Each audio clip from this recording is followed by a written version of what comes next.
right, well, we're recording.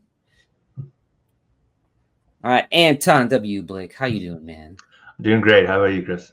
I'm doing really good. I'm tired, but what are you gonna do? When you're drawing 700 pages a month, that's bound to happen. Yeah, you're going full Jack Kirby pace.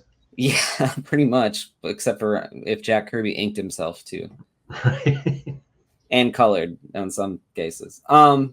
So we're gonna take a look at for your comic book gene pool episode. You picked the Avengers #1 for Marvel's 100th anniversary. I didn't know anything about this book by James Stokoe. Is it Stoke? I don't know. Let's call it. I'll say Stokoe. Sounds good to me. Word. I've always said Stokoe, so we'll cover both bases. Okay, Stokoe. That's good. I don't know. We'll have to reach out and ask him and put in a record over the top of whatever the hell we just said. yeah, ADR it in. Yeah, exactly. So this is cool. I'd never heard of this. This came out in 2014. Yeah, 2014. Yeah. And I just like a couple years ago, we were just talking. He had another issue out from Marvel that looked really amazing. All of his stuff is really cool. Why did you pick this issue? For when we were talking about doing this episode, I for a while was like waffling back and forth between a bunch of different options, but this one popped in my head. It's something that I've come back to a few times over the years, and it, for being a big two book, especially from these past 10 years, this feels very unique. Yeah. I mean, the whole 100th anniversary thing, there was like I think there were two other books in this joke line that came out around the same time. I think there was a Fantastic Four one, and maybe a Spider-Man, I don't know. But it seems clear, at least from this issue, that they just they hired these couple people for each of those issues and just let them go do their own thing. And it doesn't have to adhere towards continuity in any way. And it just has a much different tone to it that feels it feels like so many different disparate things pulling all at once. Is really speaks to me and my interests. And I remember at the time when I picked this up off the shelf, I was still picking up a lot of Marvel stuff. I've drifted away since, but this immediately attracted me, and it started getting wheels turning in my mind about a certain sort of wackiness, but also building on its own rich lore, and kind of it even makes jokes at the style of Marvel of the time. This page here, a synopsis of what came before, as they were known to do at that time, and giving all of what just happened in what would have been a big crossover book that doesn't exist. Right. And it's just there's a goofiness that really touched me in a way that I wasn't getting in comics at that time. And I slowly but surely, over this past 10 years since this, it definitely was a pretty crucial part in getting me towards the type of genre and storytelling stuff that I now do. That's interesting. That's interesting that you say that this is kind of what kind of pulled you back in, right, to things, because after the big guys in the 90s that were driving the sales at Marvel left to form Image, I don't know if there was ever an actual memo or mandate, but in the comics community, we pretty much understand that they were kind of never again are we going to let artists have that kind of power and drive things, in our industry, which is why so as I understand it, why the writer was raised to such high esteem and is, the first Mhm. name on the book, in modern times. And in my opinion, and I think a lot of opinions, when you go and you see a big two book, the art is very uninspired.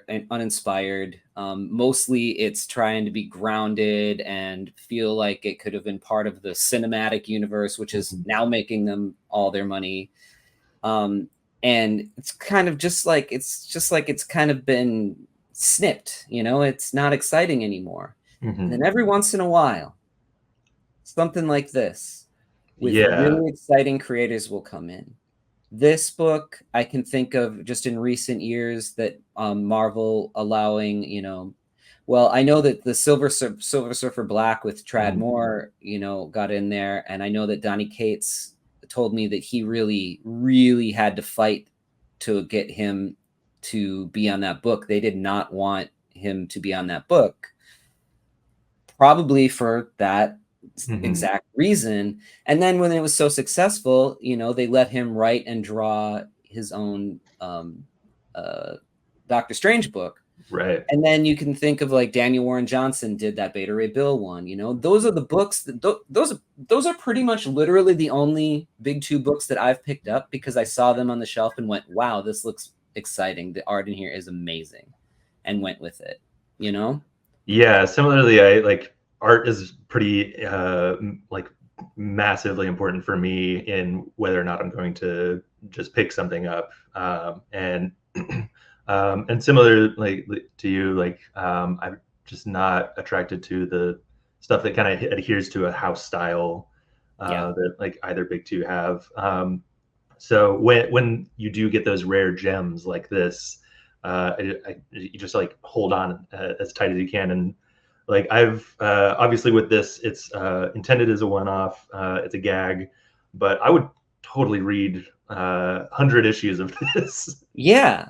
Yeah. That's the thing too. Like I was thinking about that the other day and like the career path that I went on, and mainly I'm an artist, but there was a time when I was, a musician and touring and just started to feel like uh, you know, I had a little bit of imposter syndrome doing it, Mhm. and I can also write, like prose or comics, and I do. But I went with art because I knew that I had talent there. And it's the thing about it is that art is something that somebody can look at and immediately tell whether they're going to be interested and like it or not. Mhm.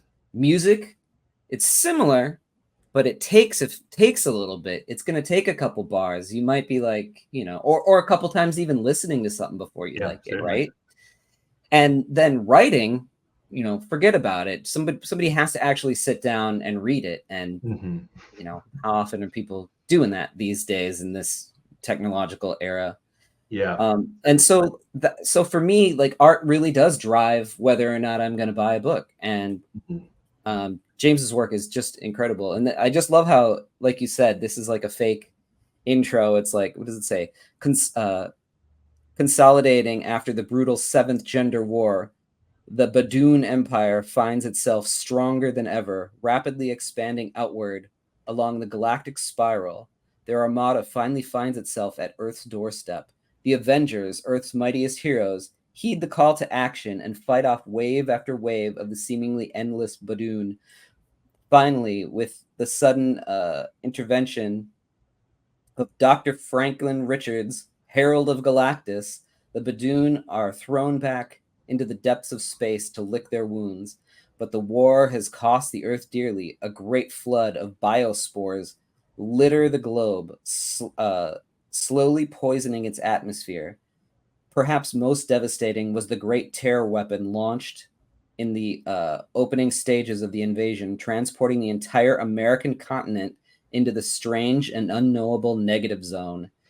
Now, with most of its members scattered, a few remaining Avengers regroup at their home base in Malaysia, while a grief stricken Captain America embarks on a one man odyssey into the negative zone to find his lost homeland.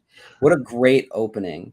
And then it Right. says, "Gone but not forgotten, James Stokoe, 1985 to 2063." Little drawing of him. Yeah, and rereading this in preparation for this, it was funny. Like I'd forgotten about that little blurb about him and how he jokingly predicts like the current like issues with AI generated art. Yeah. Uh, Yeah, it's so funny. And then, yeah, Marvel's brain algorithm to deduce what James's last few pages would have looked like because he died during the making of his book. yeah, yeah, and this very like his little old man portrait, which I love the way he does those like silly like bug eyes. Mhm. Um, Yeah, let me pull it up so you can. Yeah, there he is. That's great. And then you got this little ad here for Quiblet. Same great Quiblet you know and love.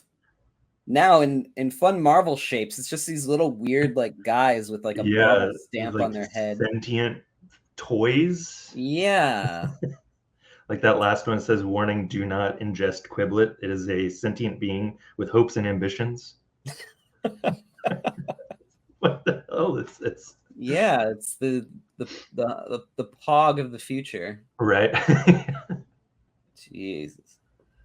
Um, all right, so opening right into this page, just look I love his lettering, you Mhm. know, 100 years, boom, we get right into it. We got Rogue, she's hasn't aged. She probably sucked in somebody's power that, allows them to live forever. And Doctor Strange and Beta Ray Bill, of course, Beta Ray Bill. Yeah. Now, every artist worth a anything at all is going to want to draw Beta Ray Bill, Mhm. Yeah. because he's so friggin' weird. Like, that is the weirdest design ever. I don't know how Walt was able to sneak that through. I mean, probably because he was at the top of his game and could do whatever the Mhm. hell he wanted at that time. Exactly. And Louise was probably his editor. you know? Probably. Yeah. I love to just the way like this is the Avengers team. Yeah. Just such a strange group, especially like as it gets into it. Like this Doctor Strange is a different version of Doctor Strange. Looks like he's like a member of like Funkadelic or something. Yeah. Um, and yeah, like that was. I remember reading it for the first time and thinking like, what is this team? Like Rogue as an Avenger is interesting, and I love the little. She has the Avengers A in her shades. Yeah. It's just these like tiny details hidden throughout that are so good. And I especially love like one of the biggest things that I love about his work is the way he uses line work for texture. Um, it's super interesting. A lot of this page in particular, like the Avengers and that kind of craggly background, really reminds me of like Philippe Droulet, or a Yes. lot of those like French 70s artists. Yeah. Yeah, and also like a little bit like Alex Nino or those the Mhm. people who came over from the Philippines at the time that were doing their own lettering too. I love that style. Mhm. I wish it was done all the time. Yeah, Um, seriously. Printed on 100% recyclable nanofilament. And then you got these like the mole people, The Moloids. moloids, yeah. He Yeah, it's a really great. gets in there with the detail too. Like usually, he must have had some time to work on this too, because Mhm. you would usually just kind of imply them in the background, but he doesn't. He just goes for it. Yeah, I know he typically works kind of slow. Like there's uh, his newest book, Orphan and the Five Beasts, Yes. like is coming out in chunks, just because he is this kind of meticulous like Yeah. this. Yep. So here we go. This giant splash into this world. Tony Stark his mind has been downloaded into the Stark building. So Iron Man is basically just this building at this point. Hmm. And then you can see all these spores. So his color palette, he typically picks sort of like a bluish green and an Hmm. orange, and then kind of goes in between there. Because, if you go on the color wheel, you've got blue, and then you go to the opposite side and you have orange, so that you can kind of have this push pull, and it has to be appealing to, and you can use,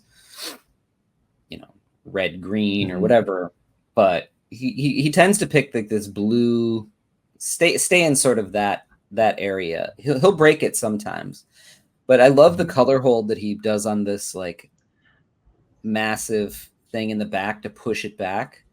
Yeah, he uses that trick a lot to Yeah. great effect, and I think unless just his very good use of color theory is kind of like playing tricks on my eyes. The color hold looks like it's a gradient too. Like if you look closer to the Yes. bottom there, it looks a little bit more purple, and then at the top it looks more orange. Yeah.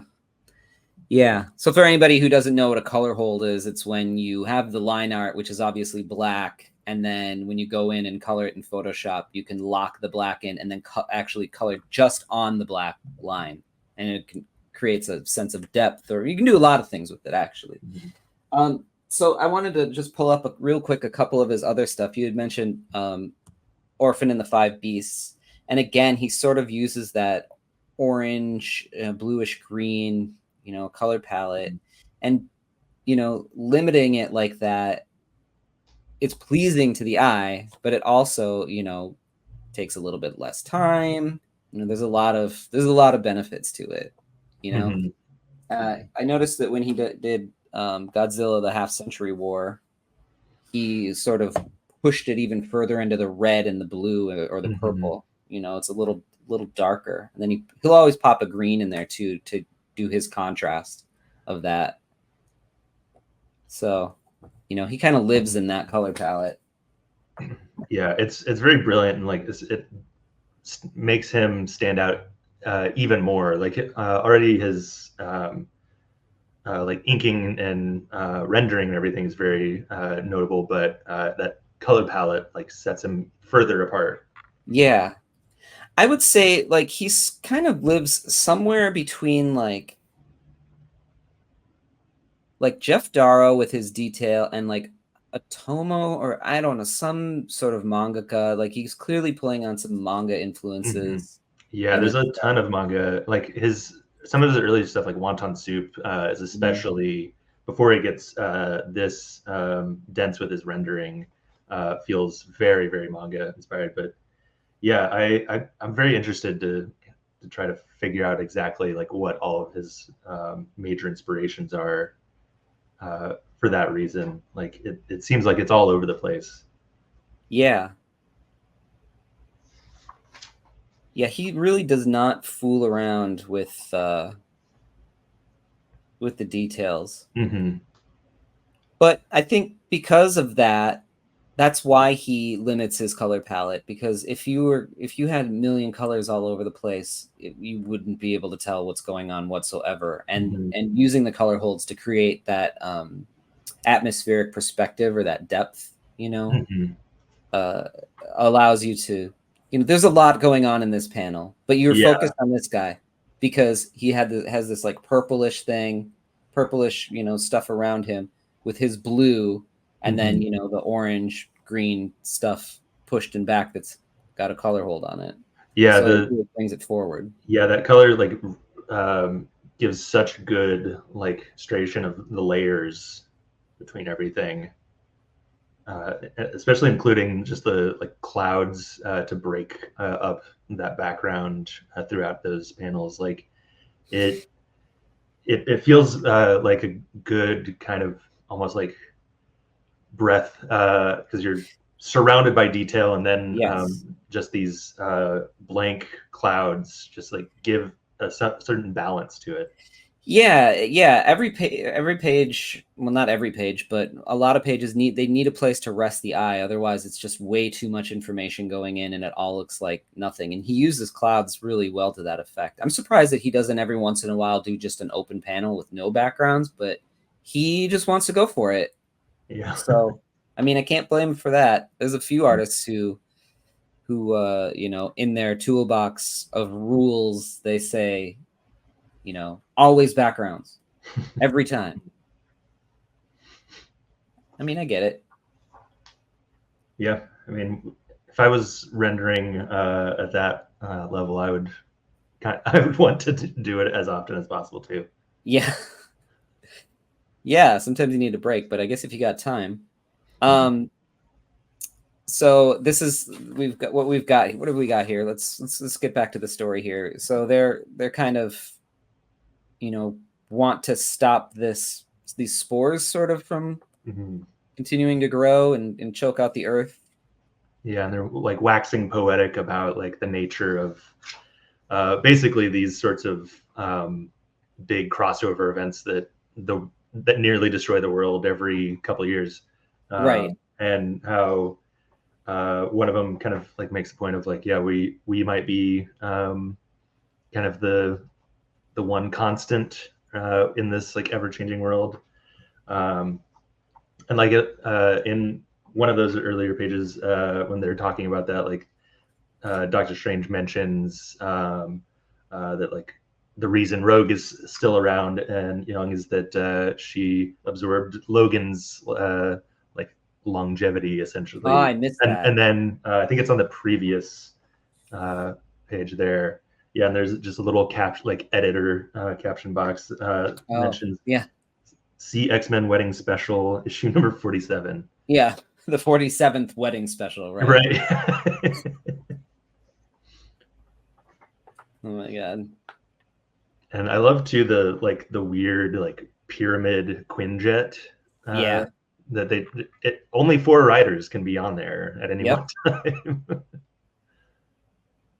Well, there's still a seat open. Hmm. So these are sort of like soldiers that are trying to, keep things running, right? Yeah, they're like diffusing all the weird like Badoon bombs. Yeah. And as they're going through, he hears this noise, and all of a sudden, the moloids all come out of the ground. And then we get to see Tony Stark here. He's just a brain in a jar. Yeah, who just really wants some booze. Yes. Now, I thought that was a great touch. That's all that he wants, and he'll never be able to have it because he's just a brain in a jar. Yeah.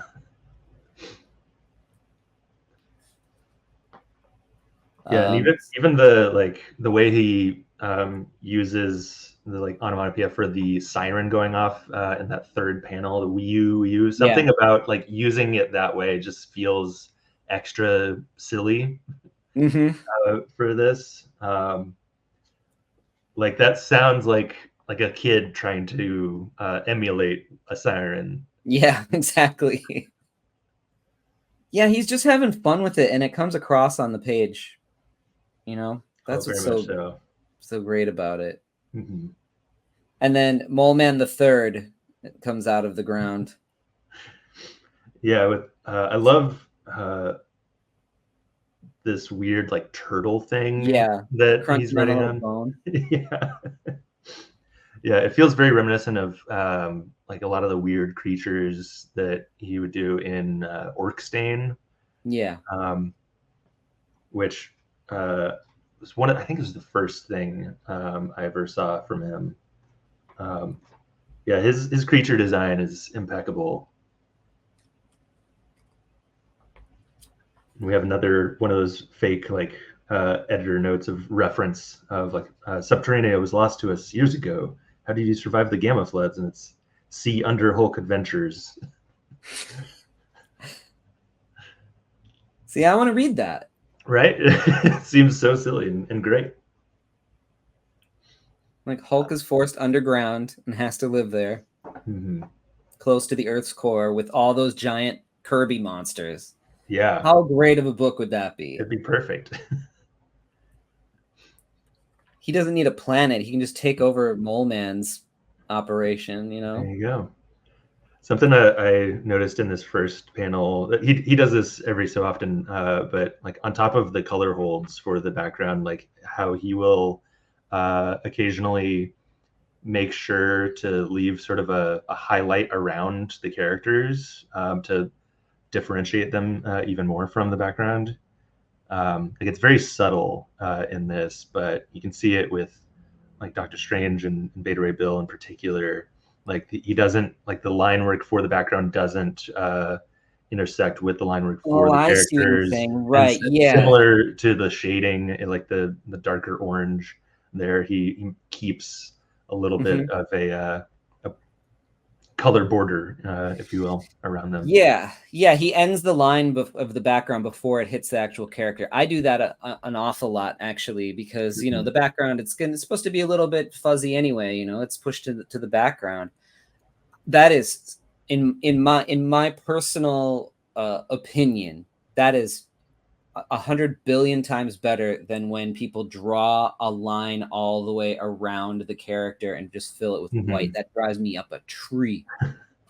Yeah, I like the like sentiment, like the concept of like why you would do that, but I feel like this is the way to do it.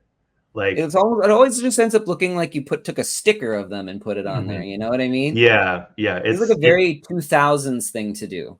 it's hard to sell if it's particularly if it's just that white border, but like doing it this way marries the like the two kind of sides of that of just like fully rendering or not, and it feels so much more subtle, but like well intentioned. Yeah. Yeah. Yeah. Yep. I always love seeing different artists' versions of Doctor Strange's magic too. Hmm. You know? Yeah. His, I feel like uh, his interpretation of just like spell casting stuff like that in general is some of my favorite. I would say like him and like Michelle Fife's rendering for like the couple, basically the Doctor Strange analog and his assistant in Copra. Um, it it's so bizarre. It definitely feels like it's in line with a sort of a Ditko uh, Yeah. style, which is perfect for Doctor Strange, of course. Yeah. He's got a million little figures, very Darrow, you know. Hmm. Um, and then now Iron Man's deploying all these like flying Iron Man heads. Yeah, So you got an Iron Man army, but it's all Tony Stark running it. yeah, I love the moloids on the back of him here. It feels like gremlins. yeah. The way that within these next few pages, he kind of shows all of them. Even on that first page, when there's just like a wave, a literal Yeah. wave hitting Rogue, like it's it Yeah. feels so. I guess it like kind of like how now with say like some of the Avengers movies, they're always like just throw a bunch of nameless minions at them, try to overwhelm them with numbers, and you don't have to care about them because they're whatever. But like here, they feel like I don't know. There's a um, personality to them. It feels like Yeah. they're climbing all over, and he's just. I mean, he's this galactic warrior, just like grabbing him by the head and throwing him, biting him. Yeah, he's really he's kind of thought out each of them. They're each doing something different, Mm-hmm. as they're approaching. Well, this will put context to time Exactly. in there, right? The ads always do. Very much so. Yeah, like Beta Ray Bill like literally just have like biting onto Moloid's head, and Yeah, as he turns, which is a really interesting way to show like the head turn is like rather than speed lines or anything, like it's the contorted nature of that moloid is implying the motion. Right, exactly.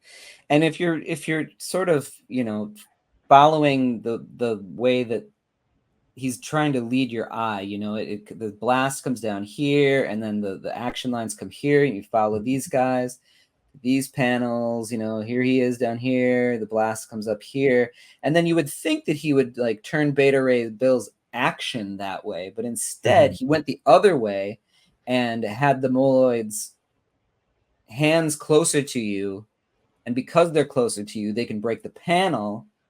So where you can go that way. So even though the motion is going this way, your eye is going that way. Yeah, it's really smart.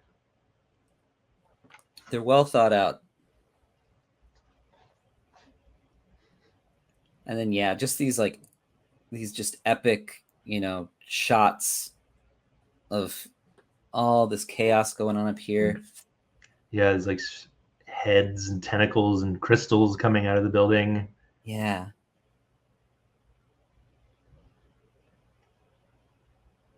I mean, the guy's not playing around. No.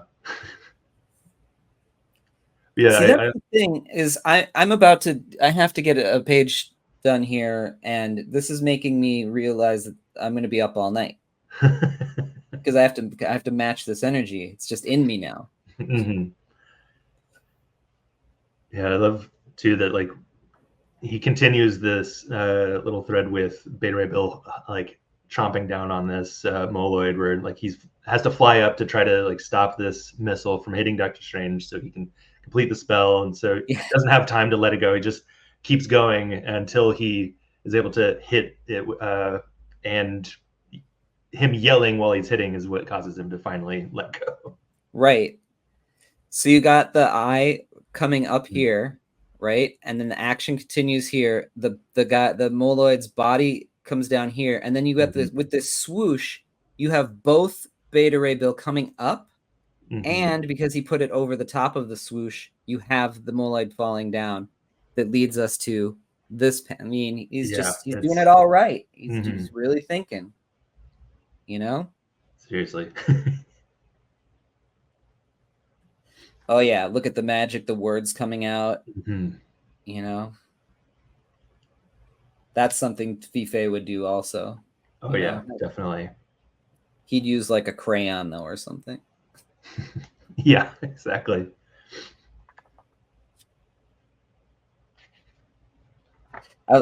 Just like the entire color hold on this thing, just for the brilliance of it, stands out so much. Yeah, it's called atmospheric perspective when there's like particles in the air or mist in the air, and it makes things fade into the sky, Right. And that's basically with the brilliance of it, it's your sight is being clouded by everything in the air, and that's kind of what's doing that. Yeah. So good.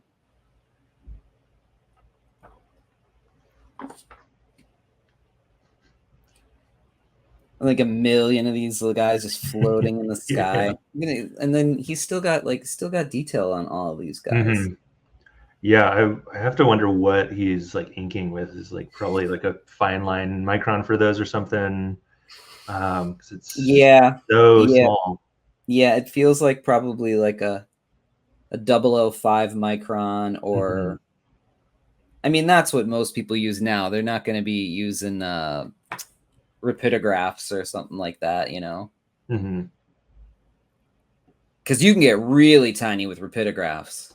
Yeah, I used to ink a lot with a couple of different sizes of rapidograph, and some of my like hatching with the smallest one was pretty absurd, frankly. Yeah, I don't remember which is the smallest one, but like I don't know if you can even see it on here, but it's tiny. It's it's smaller than like a syringe needle, that's for sure. Right.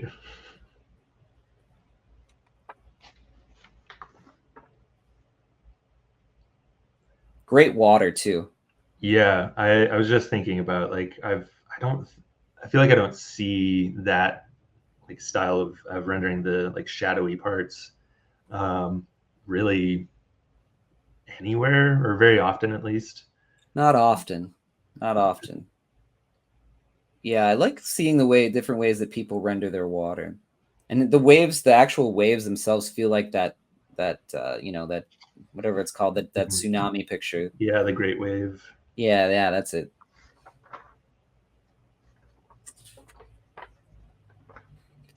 And so he built an island, new subterranea for the suburbia Mhm.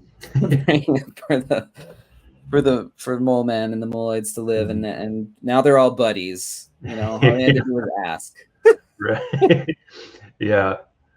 Yeah, from the Yellowstone caldera. Um, yeah, I love the inclusion of new subterranea like in the terrain as Yeah, well, and whether or not that's like actually there in like in world thing or not, like yeah, no, it's such a good tool. I like when artists do that. You got like Matt Lesniewski does that really Mhm. well in like Faceless in the Family, and then you're gonna go all the way back to like Will Eisner doing it in Mhm. his title pages and stuff like that. I love that. Yeah, it's it's such a fun trick.